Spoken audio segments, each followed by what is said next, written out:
All right. We're here. Hang on. Let me straighten my hat out. What's happening, everybody? Or anybody who's there. I hope you enjoyed the rock garden how to. I had fun doing that one. Um, that trail, that spot is really cool. It's called Dragon Scales. It's a newer zone here in Bentonville. And I really dig riding that spot just because there's a lot to it. There's so much nuance. It's a fun run. It's got a lot of those rock gardens like we filmed there. There's probably 3 or 4 of them, and a lot of really quick turns. And so it takes a lot, to carry speed. You got to be really specific and pretty aggressive coming through the turns. So that's something that I really appreciate. So that little run, and it's like 45 seconds, give or take. It's not that long, but you can just circle right back up and hit it again. So I I dig it. It's fun. It's a cool one to go hit and then come right back up and hit again. So you can just do it over and over and over again and try things that are different on each run. And I'm a big fan of that. That kind of due diligence, I think, in regards to technique and bike setup. So I've gone through quite a bit and I dig it. It's a fun spot. That's one that we wanted to do. Um, and rock gardens, part of it we were there filming the raw, and I thought about doing that for a while. And it's funny because Lance says he finds he sets back a little bit in rock gardens to stop the seat from giving me a love tap. Lance, it's one of those things, dude. It happens to me sometimes, depending on what bike I'm on and how low the seat can go. Like some of my bikes have 150 droppers, and I I could afford to get a longer dropper, and it would be a little bit better. But maybe maybe try to slide your hips forward a little bit and see if that helps, because that might be something that will help in that scenario. Is if you get a little bit further forward, maybe it won't get to you there. Cody, bro, you had to bring it up. I'm okay. I'm gonna own it. I have an incredible fear of heights, and that damn tower gets me every time. I can climb all the way up the wall, even on the auto belay, but that tower, dude, I don't know what it is, but it gets me, man. And I'm okay. I'll admit it. What about this one? It scares me landing in a bad spot. It should scare you, and that's kind of why you're trying to stay as light as you can. What's funny is I was up there a couple days ago, and I was doing some coaching. And so I was following somebody down, and there was a big group of people. And we came into the top, and I came through how I normally do up at the top and jump, jump, jump. And the last time I just caught the takeoff a little bit better, or maybe I was going a tiny bit faster and I went a little too deep and I nosed the front end and I bottomed it out so hard. Like it was so violent that it hurt my shoulders the whole way down. Yeah, that's tough, man. You got to be careful about that. And that's part of it is in certain areas you start to get a better feel for it, and that takes time. And again, the lighter you can get, the better that is. And the better you can do that is by staying centered over the bike. Like if you jump and you're sitting back here and you land wrong, the bike can kind of bounce out from underneath you. So you got to be careful about that sort of stuff. Jake, what does Jake say? Did you feel like you need to make any adjustments on your rebounder compression settings after installing Cushcore? I didn't feel like I had to. You certainly can. Their tagline is suspension for your tire, so that's certainly something that you can play with to see. I don't recall any changes I made initially. It's been a long time. I mean, we've been running them since late 18, early 19. So you certainly can. It's one thing where if you're running a decent tire, something with high volume, like a 2.3 Specialized or a 2.5 Minion, you're going to be able to run significantly lower pressure, and that might make it feel a little bit different. So you can actually change some settings and see if maybe that makes you a little bit more comfortable. Everybody's different. And one of the things that I'll tell you is before Cushcore, I was running 27, 28 front, 30, 31 in the rear. When I went to Cushcore in a 2.5 minion DHF, I went to 20, 25. That's a huge jump. And it took a long time getting used to that. Meaning, when you're just doing things, it feels like the tire is really low and there's a lot of give. That ramps up very quickly, though. And so once you get comfortable with that, there's a ton of traction, but there's a learning curve. Now I've gone through the same thing with the XC Cushcore. So the XC Cushcore is much smaller. So there's much less volume that it's taking up. So it takes some time to understand what that feels like on the bikes that I'm running that on. So I'm getting used to it now in the Izzo, and it's funny that we talk about it a lot. I can't imagine riding any of my bikes without it, and I wouldn't want to. Okay. Additional feedback while running lower tire pressure. Jake, is that a good thing? Tell me that's a good thing. Yeah, Cody, sending gas but scared of heights. My wife said the same thing, man. They're not the same. They're way different. Josh, you're a new rider trying to justify spending the money on a full suspension. Any advice? My advice is, if you're here watching this, you're probably into riding. So I would say justify the money. It's just a way better ride. It's way more fun, man. That's what I come back to is I want to have fun when I'm riding my bike. And some people like riding hardtails. Some people have fun riding hardtails. It hurts me. I like riding a full suspension bike because I can just have more fun. It reminds me of riding moto. So it's up to you, man. Yeah, Cody talks about a noticeable riding difference for him. What about this one? One cool question. Does going to the gym and lifting weights help with bunny hops? Hell yes. I feel like deadlift is important on bunny hops. What's your take? Yeah, without a doubt. I've been trying to get back in the gym kind of on the down low, and it's been interesting for me. When I first started racing bikes, I came from basically a competitive strength background, CrossFit, all that stuff. So I was really strong compared to everybody I was racing against. And yeah, without a doubt, being an athlete makes you better on the bike. Anything on the bike is an athletic endeavor. So if you are stronger, whether it be just general strength or specific strength, you're definitely better. And I talk about that a lot, and I will talk about that even more when we have the ability to highlight those things. So part of it is just time. Like, there's just not enough time in the day to do all this stuff. As soon as I get things a little bit more organized and kind of rolling into this year, I'll have somebody that will be with me more on a day-to-day basis. And so we will be able to make some videos in the garage. The production value won't be great, but we'll talk about some of the things that I do, the simple things. And that's part of it, is it doesn't take much. I mean, you need to do a quad dominant, you need to do like a hip hinge, you need to do a press and a pull and do some planks, and you're ready to go. So we are going to get all to that stuff. And Cody brings up rule of 3 and gravel. Another one. Like, dude, I have 2 pretty legit gravel bikes that I just don't ride. It's not because I don't want to. It hasn't worked out yet. It's really cold right now. Last thing I want to do is get out and grind on a gravel bike and freeze my balls off. So I will get there soon. My plan is to do rule of 3, and it looks really fun, and I'll get into it. So it's funny. A lot of people don't know, or they don't remember. I raced pro cross country for 2.5, 3 years.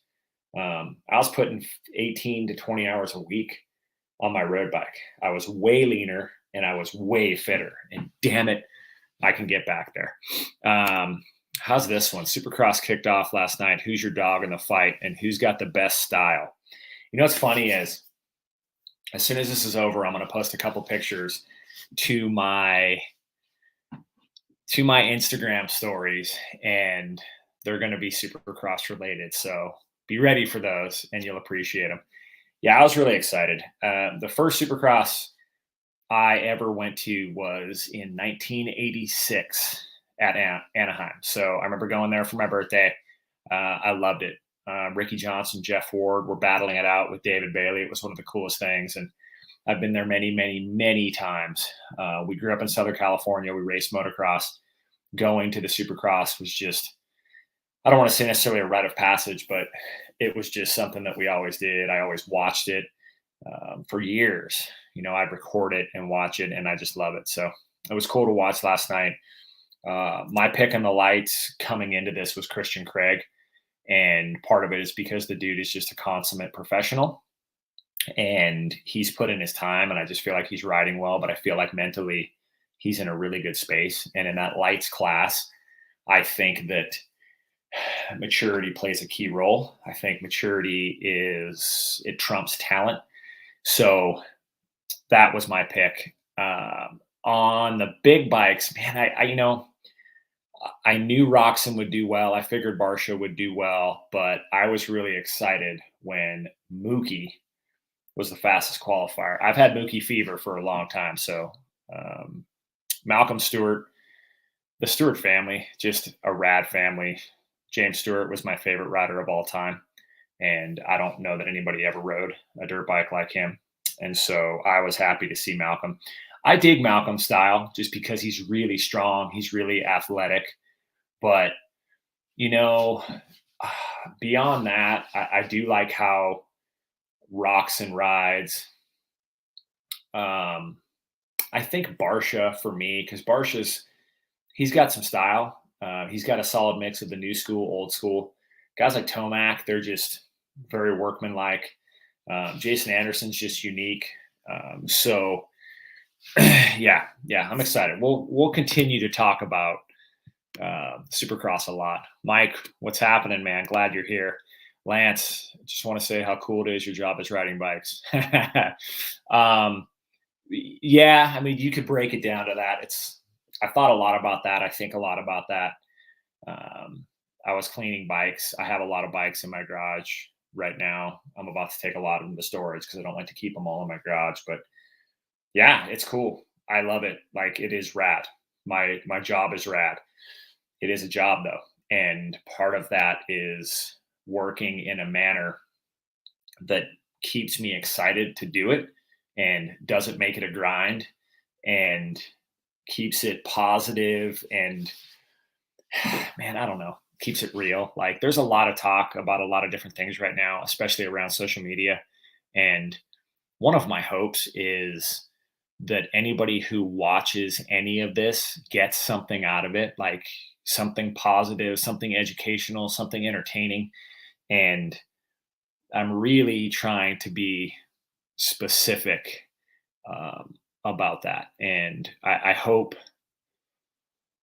it resonates, and I hope more people in this space see it. I've said it multiple times. I try not to say I'm a YouTuber. I mean, look at this back here, over here. It's just like, this is my guest room. It's where my kid does homeschool. I don't curate all of this. I really wish I did. I wish I was better about it, but this is me. This is who I am. It's what I do. I try to be an open book. I try to help as much as I can because I'm in a position to do it, and not everybody is. And if you're in a position like this where you can get 45 people listening to you on a Sunday night, you try to do what you can. Part of it is that's how I was raised, but part of it is that's why I can do these things. So yeah, I definitely appreciate it. I know how fun riding bikes is. I know what it's done for me in my life, and I'd love for more people to be able to get on bikes. But I think it's important for anybody who has a platform to try to frame it in a more positive manner, in a more realistic manner, just so everybody understands. It's funny. Josh says you are an educator, dude, for real. And that's a big piece of it. Teaching's an art. Teaching's difficult. So, look at this. Boom. Thank you. $5 super chat. Bam. I think everybody needs to go to the gym. I just think if people are stronger, the world would be a better place just in general. And it's funny because you don't want to be big, but you want to be lean and strong. I tell people it's like the alphabet. You have to go from A to Z. You're not just going to go into the gym a couple times and all of a sudden be jacked. But I think you'd be surprised at what your take on that is going to be. I think bodies are different. Everybody has the things that need to be, I don't know, the things that work for them. Like I can tell you right now, I spent a lot of time big. I was well over 200 pounds for most of my 20s. I raced BMX at 215 to 220. I was a big, big dude. And my body's pretty comfortable around 190 pounds. At this stage of my life, I don't dig that. Um, I'm about 15 pounds heavier than I should be. So my goal this year is to try to strategically kind of drop down, like lean out slowly but surely. And what I can tell you is, for me, when I'm like mid 170s, dude, I'm firing because I still carry a decent amount of mass, but I feel significantly lighter. Like for some people, 175 pounds is heavy. For me, that's light, and I feel even more athletic. And as I've said multiple times, I'm riding better now than I ever have. So I'm really happy with the way I'm riding. If I could get into shape physically, I will be. I'll be happy. Let's just say that. Ty asked, "What sort of things do you do off the bike?" I have a legit garage gym, and so I always try to do some sort of movement. So I have a Concept 2 rower. I have an assault bike. One of my favorite things to do is go in, warm up, like do my D Tidwell leg lifts and do some jumping jacks, and then do a nice solid 500-meter row. And then I have some slam balls. So I have a 25, a 35, and I just got a 50. So I like taking the 35-pound slam ball and doing basically, you can call them ball slams, but with the 35, I'm just really specific to get it overhead and then bring it back down. Everything's fairly slow and controlled. So I do that. And then I'll do some ring rows that are very specific, and then all different kinds of push-ups. So I love doing that. I love to walk with my family, or if I can break out on my own to go walk. I dig that. I like going to the climbing gym. We just started doing that a little bit. So just anything, man, anything I can do to get out, and just have fun. And when the weather's good, I always try to do it with as short of shorts and my shirt off, just to try to get some more vitamin D. Cody, this is a good one, man. 3 goals in 22 for the Ride Series: growth. And we are growing. We're growing in personnel. So we'll be talking about that soon, but I'm very excited. I want to grow it. Growth, scale, those kind of go hand in hand. I think the second one would be refinement. So I want to refine the Ride Series, not only year over year, but I think event after event. We always strive to try to get better. And I think a lot of that comes back to how passionate we are about it. I don't run it purely from a business mindset. I don't go into it thinking, how do we create the most revenue? And you can say whatever you want about this. I try to create a schedule that'll allow us to go the places that we want to go, and to try to see as many people as possible, and allow our family life to be something that we can enjoy. And thankfully, I'm in a position to do that. But I can tell you, as corny as it sounds, I'm not driven by the money. I make plenty of money. And I've been told by some people I really respect, that if you follow your passion, you try to just put out the best product you can, the money will take care of itself. And I firmly believe that, because that's what's happened. I think the third one, Cody, I'd probably say reach. I'd like to try to reach more people if we can. And I'm also working on how to do that. So if we can't get somebody to a Ride Series clinic through videos, we can try to reach more people, I think, if that makes sense, dude. But I appreciate that. Yeah, Ruckman, keeping it real, dude. There's times where I'd like it to be polished, but in settings like this, and some of the videos, I'd rather have it be more real than trying to be polished, I guess. Yeah, geez, 215, dude. I would just with my arm lift people off the BMX track. It was It was rad. I was really into it. Alvaro, when are you coming to South Florida? Man, Alvaro, I was trying to make it happen this winter, but we couldn't do it. Trying to get permits sometimes can be a little bit difficult, and we have varying places we can go around the country, and some of them are easier to work with than others. So as much as I want to get to Florida, because I know Florida is a huge market and I think that we can make a big difference there, it's got to be on our terms. And now our focus is going to be later this year. So when things get a little bit colder here, maybe November, December timeframe, or early into next year, we will certainly get there. But I'd love to have you come here to Bentonville. Tony says, as a senior just getting into MTB scene, I really appreciate it and enjoy your chat. Dude, my pleasure, Tony. I'm glad, man. You're here a lot, and I appreciate that. So hopefully we can do things that help, that give some insight like this, man, the Delano. I talked about this with somebody today. That's a great buy. I think the Delano's a fantastic bike, and Fazari is just one of my favorite companies to work with. Thankfully I'm in a position where I can I'm not going to say pick and choose, but there have been companies that reached out about doing things. And I said, I can't, we don't have the bandwidth. And I don't know, just something about certain companies that maybe doesn't resonate. I want to try to keep things as real as possible. So what do we have here? I have 3 gear up front, 12 in the back. Woo! The old school triple ring up front. Man, trigger, shifter, or grip? I'm more of a trigger man myself, but whatever you got, man, work it is what I say. Look at this. Casey throwing out the barbell squats, the single most important lift. Yeah. I would say if you're only doing one, a front squat or go overhead. If you can go overhead and move some decent weight, yeah, that would be a good one. What about Ruckman East Coast Ride Series plans?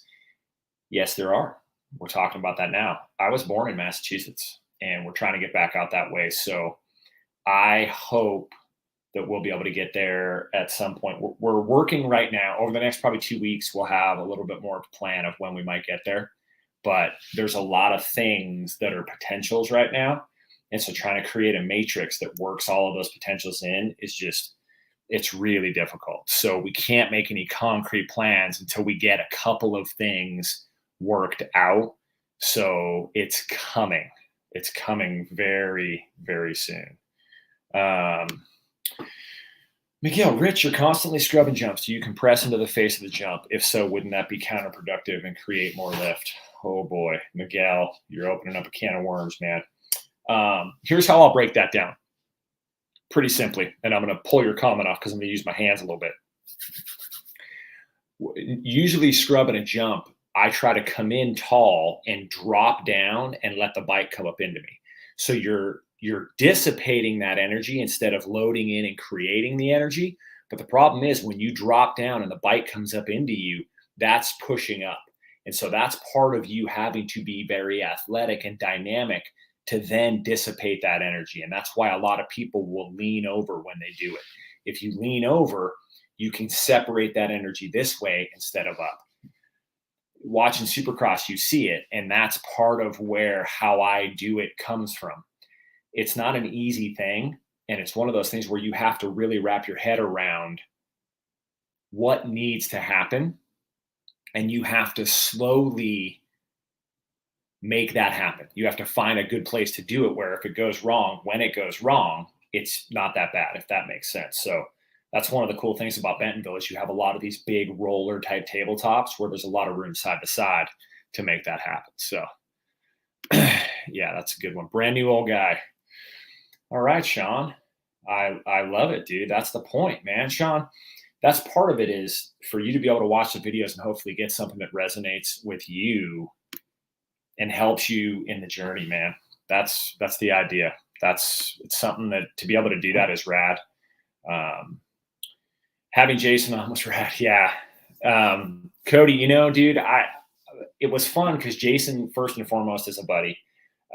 And I'm going to try to do that more, get people that are friends, people that I have solid relationships with, and just get them on and talk. Kyle, I'm pretty good friends with Kyle.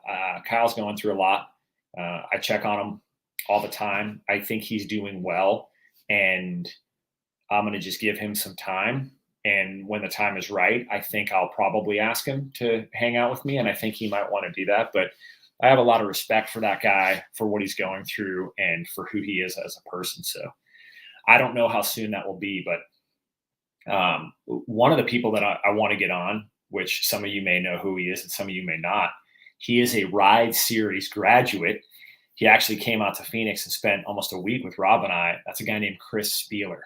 So if anybody follows CrossFit, you'll know who Chris Spieler is. Chris Spieler is a rad dude and hell of an athlete, obviously. And he and I have talked a lot about training methodologies and how being an athlete and strength training carries over to the bike. So I'm going to try to get Chris on soon so we could talk a little bit about what he does and just general fitness and how that can help you on the bike, because he's just a fan of being fit. Being fit means you can do everything and you can do it well. Bike Psalm asks, have you ridden much in California? When I grew up, that's pretty much all I rode was all over Southern California. I have not lately, but I grew up in Simi Valley, and I remember riding Rocky Peak, man, in 90, 91, 92. So needless to say, it's been a long time since I've been back there, and it looks really, really rad now. So I would like to spend much more time riding in California. So when we come back out, we're doing early February. First weekend's going to be, or second weekend's going to be in Houston for the Ride Series. Then we're going to head out to Phoenix, and we're going to do a San Diego and a Phoenix event. And so when we do that San Diego event, I think we're going to try to spend a couple days there. It looks like we might go back to the YT Mill and say hi to everybody there, and then ride their stuff called the Dog Park Trails. And then if we can get to Laguna, I would love to ride Laguna. So I'll probably reach out to my fellow Fazari homie, Richie Schley, and see if he's down to do some riding in the Laguna area. So I would love to. I dig California. I want to ride everywhere. Whoa, Casey. Dude, 1999. I love it, man. Thank you so much, dude. This is so cool. It's rad to be able to see people do this, and we're gonna figure out where we're gonna put all this super chat money. I just realized I can see how much each one gets. I have no idea. I'm slowly getting better at this. But Casey, man, I appreciate it. I'm looking forward to finding out how we can shuffle this money out to different causes and different people, and try to make a little impact with them. That's one of the things that gets me even more excited about making these bigger and making the podcast bigger. I think what we're trying to do with the podcast is find a way to get some support to, I think, shed light on some different entities that are trying to do really cool things and maybe help get them a little support. There's a ton of them. So yeah, we're just trying to do what we can. But you hit Devil's Den, dude. I haven't been there. Yeah, I haven't been, dude. But I'm glad that the training made it better. Like for me, that's what it's about, dude. When people send messages that talk to me about the specifics in places where the coaching has helped them, I dig that stuff, dude. It's so cool to get that feedback, because that's legit, man. It's real. It's like, I can assume, on my end, it went really well, and I think that person learned a ton. But at the end of the day, I don't know. Maybe they're just they're great actors. But when I get that feedback like that, Casey, that's cool. That gets me fired up, man. I appreciate that. Smash the likes. Look at you, Pat, talking that YouTube lingo.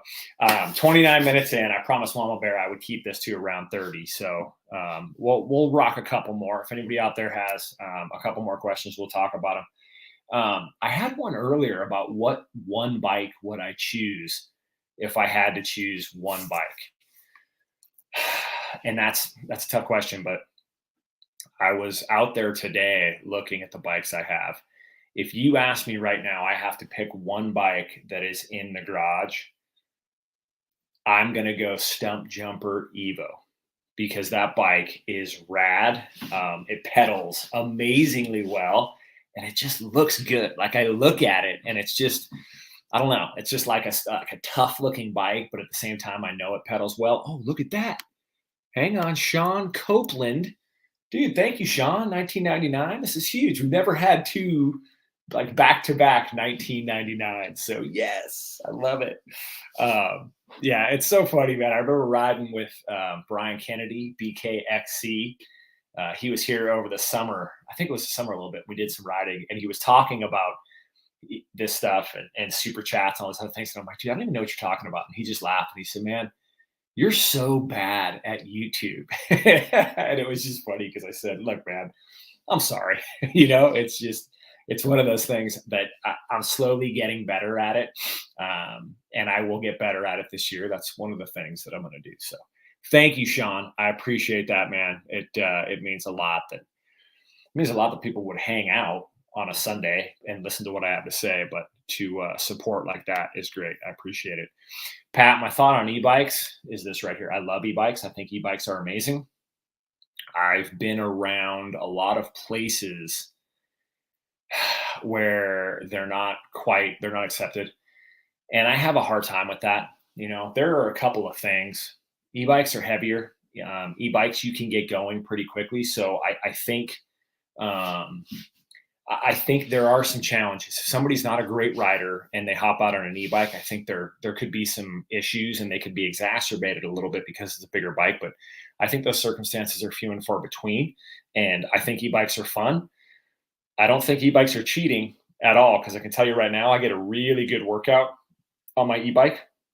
And one of the things that we're going to do is we're going to try to highlight that some more. So one of the buckets, I guess you could call, with content is going to be e-bikes. So we're going to talk a lot more about e-bikes, how we feel, show more e-bike rides, but talk a little bit more about technique and the nuance with an e-bike. So there are some things that are fairly specific with an e-bike that people don't think about. Like, dude, it's heavier, but that weight is lower. So you have a lower center of gravity, so you can rip those things through turns. So definitely something I want to highlight. Miguel says, I know you don't call yourself a YouTuber, but do you watch any MTB YouTubers? And so who do you think is a legit rider? It doesn't matter what I think. Nate Hills is a legit rider, but no, to answer your question, I don't. It's just because I don't have the time. Like, I have very little time to watch other stuff. And, between, and I won't get too deep into this because, oh, wait a minute. Bill Cody, third 1999 super chat. And look, Bill's playing it smooth. He's just like, I don't need to say anything, man. I'm just going to throw it up there. Thank you, Bill, with your American flag. I like your style, man. I appreciate that. Thank you. So yeah, back to Miguel. Dude, I'd love to have more time. I don't think I need to give you opinions on who legit riders are. I think their riding speaks for itself. And I think there are people out there that are great people that don't ride well. And I don't know that they claim to be great riders. So I hear a lot of people talking about a lot of different YouTubers, and I don't know all of them. I've heard some names, and I'll probably get a little bit more dialed into that. But I'm just kind of trying to do what I can and run a business that's just getting busier and busier. And so, yeah, it's things like this. But like Casey, again, talking about the couple's video with Sarah, like you talk about how cool the job is. Dude, to have my wife, like I work with my wife, she runs everything. She runs the companies. So you have the ride series, and then you have TRD marketing, which is where all of the media stuff is at. And yeah, it's really cool to be able to do that stuff with her. And like Chris said, her new bike looks mad. It is, dude, it's so mad. It's an S-Works Stump Jumper. Amazing. And she digs it. She's really happy with it. We're doing some stuff on it, and yeah, I'm excited. I'm excited to get her out riding it more. AJ asks, Nashville area. Yes, AJ. Yes, we're gonna do like a Knoxville, Johnson City, Asheville sort of thing. I think so. We'll be getting that very soon.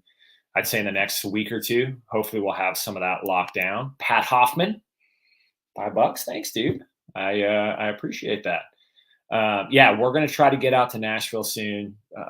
Like I said, hopefully in a couple weeks here, get the schedule dialed in. There's just so many things going on behind the scenes, and just trying to lock like some logistical components down.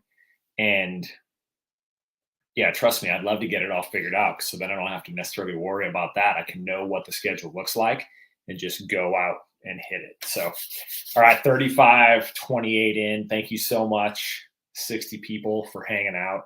We will have a few more videos coming here over the next few weeks. And then as we roll into February, you're going to be seeing a lot more content with Rob out in Phoenix. And then as we get back here in March, Brock and I are going to just start hammering again to make even more. So I'm excited about this year. I'm excited to try to make as much content as we can and make stuff that's a little bit more diverse in the people that you see in the videos, but also the subject matter. So anything you have input wise, send it my way at the Rich Drew on Instagram. It's probably the best place to do it. And yeah, enjoy the rest of your Sunday evening wherever you are. Chris, I don't know what time it is where you're at. Lance Berg, good vibes, my man. Same to all of you. Have a great evening. And we're going to be back again this week. We're going to shoot for another Thursday live right here with Rob Drew. And how about Brock Wagner? Shoot me some messages on Instagram. Let me know if you want to hear from Brock Wagner. I think it would be rad to do one of these with Brock so he can give you some insight on what it's like to work with Rob and I.